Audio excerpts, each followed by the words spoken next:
ትምህርት የሀገረ መንግስት መገንቢያ በተለይም ብሔራዊነት፣ አንድነት፣ ሀገር ወዳድነት ለማስረጽ ሁነኛ መሳሪያ መሆኑን ያምናል። ለፓርቲያችን ብልጽግና ማለት ቁሳዊ እድገት ብቻ ሳይሆን በእውቀት የዳበረና በምክንያት የሚመራ ዜጋ መፍጠር መሆኑን ያምናል።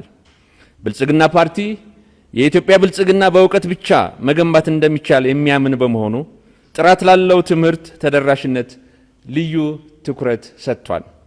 የብልጽግና ፓርቲ ትምህርት ፖሊሲ ከመደመር እይታ የሚነሳ ሲሆን የትምህርት ጥራት፣ አካታችነት፣ ቴክኖሎጂ ተጠቃሚነትና ትምህርትን በብሔራዊ ልማት ጋር ማገናኘት ላይ ያተኩራል።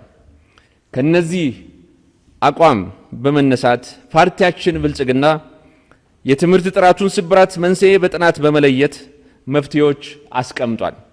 የትምህርት ስብራቱን ለማከምና ጥራቱን በዘላቂነት ለማረጋገጥ ፍኖተ ካርታ በማዘጋጀት በቁርጠኝነት እየተገበረ ይገኛል።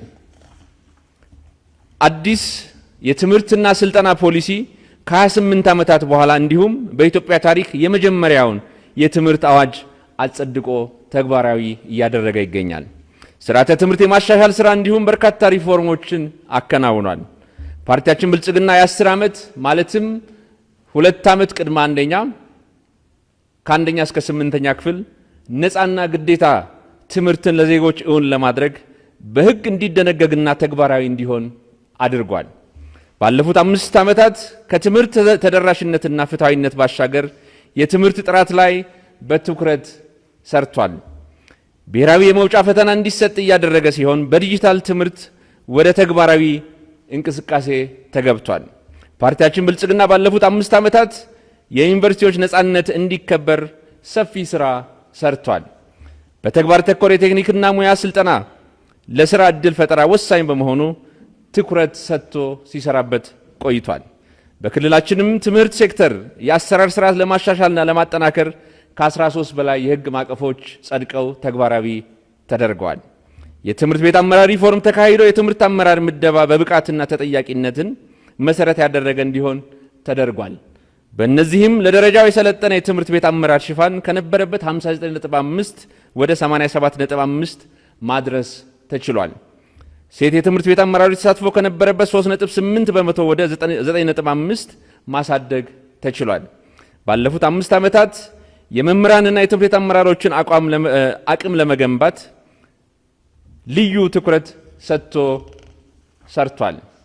የትምህርት ቤት ደረጃ በማሻሻል ምቹ የመማር ማስተማር ሂደት ለመፍጠር ህዝብን ባሳተፈ በትምህርት ለትውልድ ንቅናቄ በባለፉት 3 ዓመታት ብቻ ከ3.8 ቢሊዮን ብር በላይ ሀብት በማሰባሰብ 229 አዲስ ትምህርት ቤቶችን ገንብቷል። 2430 አዲስ መማሪያ ክፍሎች ግንባታ እንዲሁም 9381 የመማሪያ ክፍሎች እድሳትና ጥገና ማከናወን ችሏል። ህፃናት በማህበራዊና በኢኮኖሚያዊ ምክንያት ከትምህርት ገበታ እንዳይቀሩ የትምህርት ቤት ምገባ ፕሮግራም ተግባራዊ ተደርጓል። ለአብነት በዚህ በ2018 ትምህርት ዘመን በ555 ቅድመ አንደኛና አንደኛ ደረጃ ትምህርት ቤቶች ከ132,000 በላይ ህፃናት እየተመገቡ ይገኛሉ። የቅድመ አንደኛና የአንደኛና መካከለኛ ደረጃ መምህራን አቅርቦት ለማሳደግ የሆሳዕና ትምህርት ኮሌጅ ተቋማዊ አደረጃጀት እንዲጠናከር አድርጓል። የኮሌጁን ቅበላ አቅም በየዓመቱ እያሳደገም ይገኛል።